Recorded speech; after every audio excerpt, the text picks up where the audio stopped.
Messieurs, dames, bonjour. Comment ça va par ici? Ça fait un petit moment, hein. Je pense qu'on va avoir des choses à se raconter. Ce qu'on voulait vous proposer, c'est une petite vidéo en toute décontraction. On va commencer par la présentation d'un bike unique en Belgique, dont Emeric dans le groupe a fait l'acquisition. Donc on va vous faire une petite review technique avec des beaux plans, tout ça. Et puis en seconde partie de vidéo, ça fait aussi exactement 1 an qu'on a renoncé à notre spot, hein, le mythique QG aux Falises. Donc voilà, on avait nos raisons et on vous doit des explications. Donc c'est de ça qu'on va parler juste après. Donc là, ce que je vous propose, c'est d'entrée de jeu. On vous balance des belles images de ce fameux vélo. Et puis on se retrouve avec Emeric après pour parler mécanique et technique. Voilà.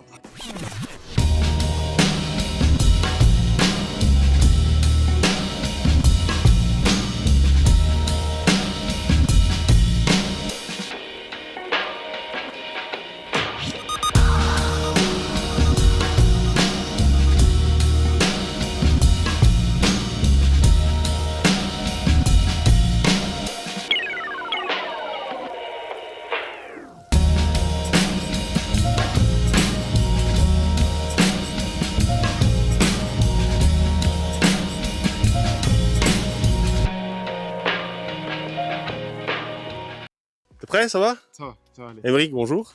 Félicitations Bonjour, pour l'acquisition de ce beau vélo. Donc du coup, est-ce que tu sais nous faire une rapide présentation, son origine, son nom?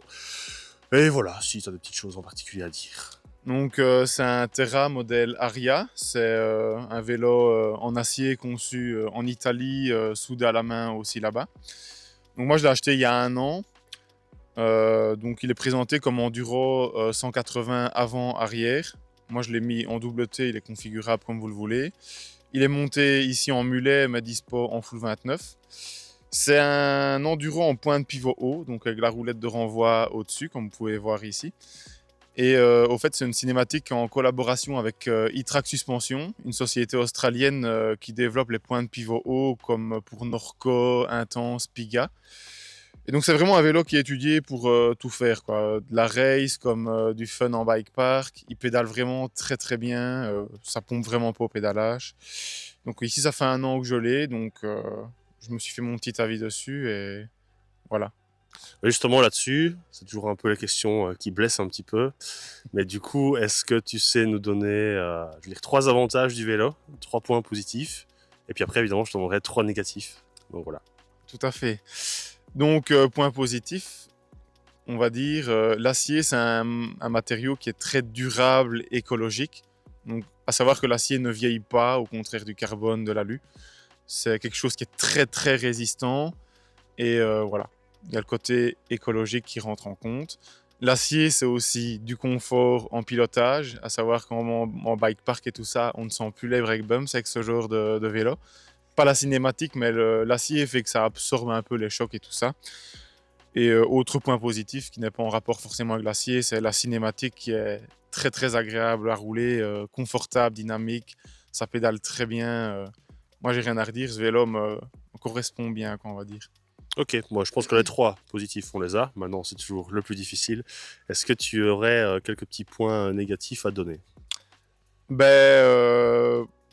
Le poids, c'est la question qui fâche, hein, donc ici, je roule souvent avec l'amortisseur à air, on est sur du 19 kg, sans gourde, sans sacoche sur le cadre. Ça peut paraître beaucoup, on va dire que c'est 1 kilo en C'est le plus. poids d'un élec chez Santa maintenant.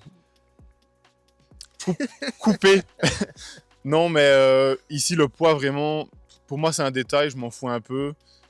Certains vont dire, ouais, c'est trop lourd, machin. Mais vaut mieux avoir un vélo un peu plus lourd qui ne pompe pas comme une péripapétitienne au bois de Boulogne, hein, voilà, par exemple, qu'un vélo qui pompe beaucoup, qui fait 17 kilos. Donc voilà, le poids, c'est un peu une question qui fâche, quoi. Autre chose, le souci, c'est que moi, je l'ai acheté il y a 1 an. C'était un peu une phase de développement prototype. Donc, il y avait un peu des trucs à améliorer, quoi. Donc, moi, j'ai pris le risque de l'acheter à ce moment-là. Il était plus cher et il y avait encore des trucs à améliorer.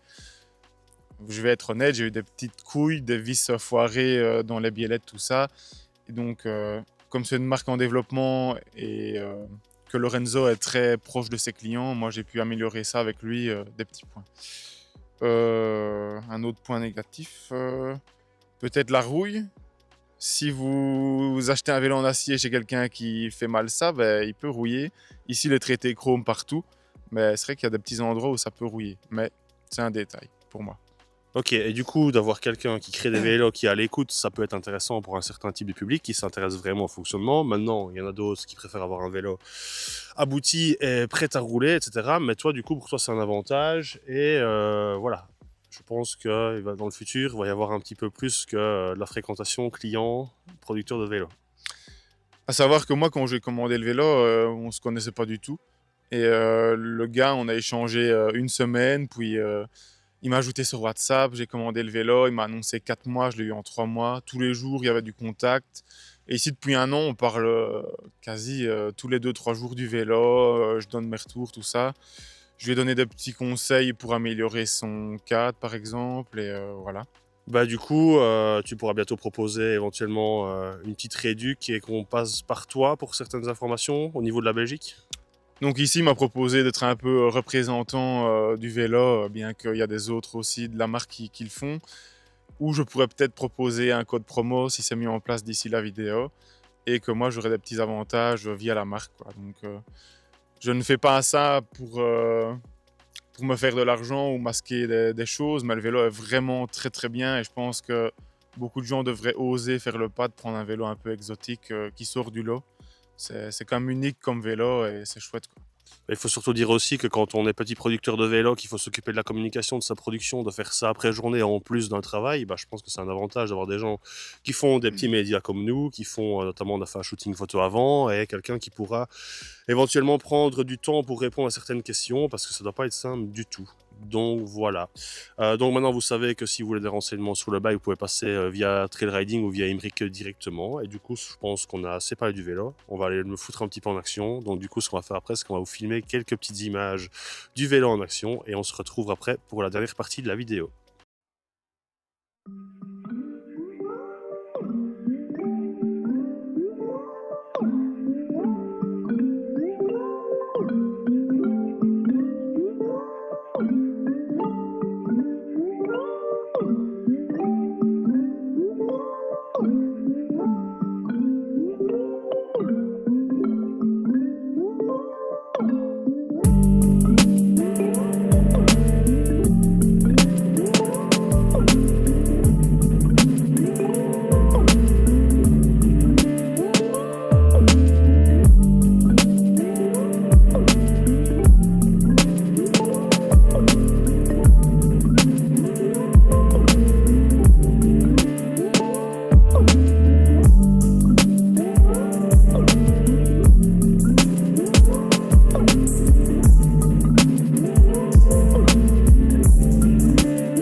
Fais pipi, Corentin. Fais pipi. Et bien voilà, on arrive dans la dernière partie de cette vidéo. Et donc, du coup, comme on avait souhaité, on voulait faire un petit point d'éclaircissement concernant le spot que nous avions avant. Donc, pour ceux qui ne connaissent pas, c'était ce qu'on appelait le QG Aufalise. Donc, du coup, notre principe, c'était qu'on avait notre spot où on grattait depuis plusieurs années, qu'on avait décidé d'officialiser pour pouvoir l'ouvrir à un maximum de monde et que chacun en profite. Donc on était en ASBL, on avait un accord avec le propriétaire. Je ne couperai pas, c'est pas grave. Et on avait officialisé ce petit spot et du coup on ouvrait un dimanche par mois à tout le monde sur invitation. Voilà. Ben donc du coup, je pense qu'il y en a déjà un paquet qui le savait, mais du coup, le QG, c'est terminé. On a décidé de mettre un terme à cette petite aventure pour diverses raisons. La première, c'est qu'il faut savoir que quand on on entretient un terrain dans une surface boisée, comme ici, et il y a forcément des travaux et des choses qui doivent être effectuées dans le sens de la culture des arbres et de la nature. Donc du coup, là, on arrivait à un point où il allait y avoir une énorme éclaircie. Donc on savait que des machines allaient rentrer sur le terrain et que la majorité des pistes allaient être rasées, tout simplement. Donc voilà. Ce qui en découlait aussi, c'est qu'on savait qu'on allait avoir énormément de travail pour restaurer les pistes. Vous savez que chez nous, c'est pas juste du naturel, il y avait quand même des trucs assez shapés qui nous prenaient du temps, qui étaient compliqués à faire, donc on savait que tout ça allait terminer par terre. Et puis alors du coup, je pense qu'aussi pour une partie, pour ceux qui sont déjà venus, vous avez pu en profiter pendant 2 ans, mais nous, ça fait plus de 10 ans qu'on y grattait.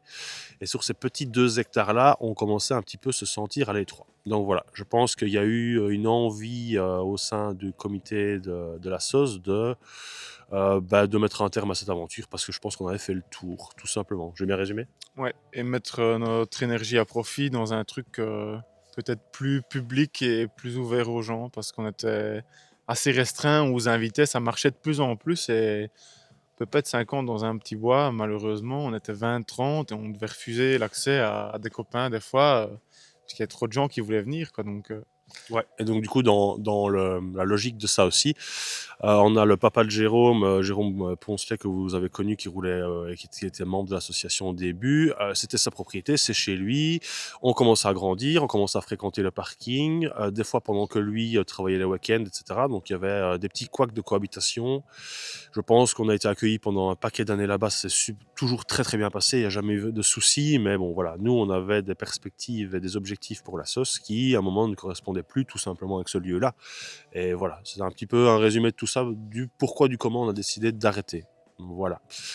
Maintenant, il y a personne qui part, je vais dire, avec un poids, avec des regrets, parce que pas du tout, franchement, on a passé des super années. C'est là qu'on a appris à fabriquer des bons trails.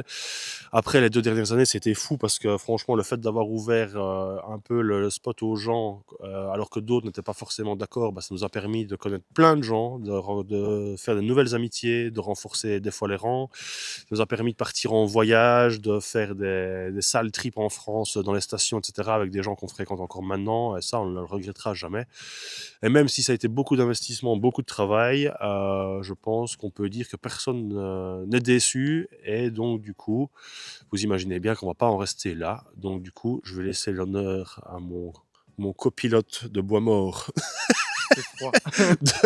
de présenter un petit peu la suite et de vous donner quelques détails sur ce qui va se passer après. Donc ici, à savoir qu'on n'a pas chômé pendant un an. On essaye de développer un projet trail park, trail center, on va dire, dans une commune non loin de nos origines, donc un peu plus bas que Bastogne.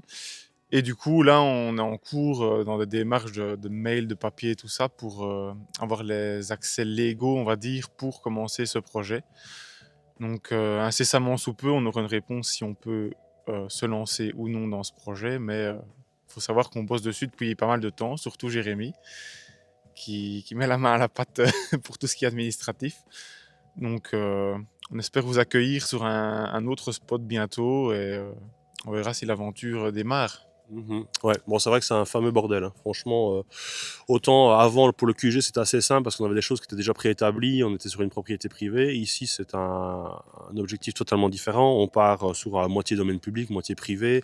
On veut ouvrir au public, on veut garder notre l'âme qu'on avait au QG, donc c'est-à-dire que on n'a pas tellement envie de se mettre dans le créneau des trail centers qui existent déjà dans la province de Liège, notamment, parce qu'en fait tout est concentré là-haut, donc on est quand même assez content aussi de pouvoir développer un truc vraiment, vraiment, vraiment au sud du pays, parce qu'il n'y a vraiment plus rien. Malheureusement, on sait que Bouillon, là, est un peu orphelin, on sait que personne ne gère ça pour l'instant, donc on sera en finale les seuls en province du Luxembourg. On veut garder l'aspect trail park dans le sens, on aime mélanger l'ADH, l'enduro et l'esprit trail un peu dans tout ça, donc on aimerait bien continuer à shaper des belles choses, etc. Donc voilà, c'est un peu compliqué tout ça à mettre en place. Et donc du coup, on est à, on va dire, 90% de l'aboutissement du projet. Il nous reste quelques détails, donc on ne peut pas dire que dans X temps, on va vous accueillir déjà sur un spot privé. Mais donc du coup, c'est un peu pour ça qu'on a refait des vidéos. En tout cas, si ça arrive, le souhait, c'est de vous montrer tout ça en vidéo. On aimerait bien refaire des vlogs avec toute l'évolution du spot, comment on va le construire, comment est-ce qu'on a fait, toutes les démarches, vous présenter tout ça dans des vidéos. Et donc, on espère quand même que ça va aboutir et on espère qu'on va se retrouver dans les prochaines vidéos. Donc, du coup, s'il n'y a pas d'autres vidéos après, c'est que c'est mort, on n'a pas réussi, mais il y a très peu de chance. Enfin, voilà. Donc, du coup, je sais pas, un mot pour clôturer? N'ayez pas peur, nous allons vous accueillir comme au QG, bien des petites bibines. On va se rassembler entre potes. On veut garder vraiment cet esprit-là d'amitié et de social dans le vélo. Et voilà. Ok, bah du coup, là, juste pour le petit produit vidéo, à vous dire, si ça vous plaît, on a un beau petit micro, on s'amuse à faire des montages un peu plus poussés, on aimerait bien que ça continue, donc un petit like, un petit partage, vous savez comment ça va sur les réseaux, et puis du coup, bah, on se retrouve assez vite sur le terrain. Ciao! Et bisous!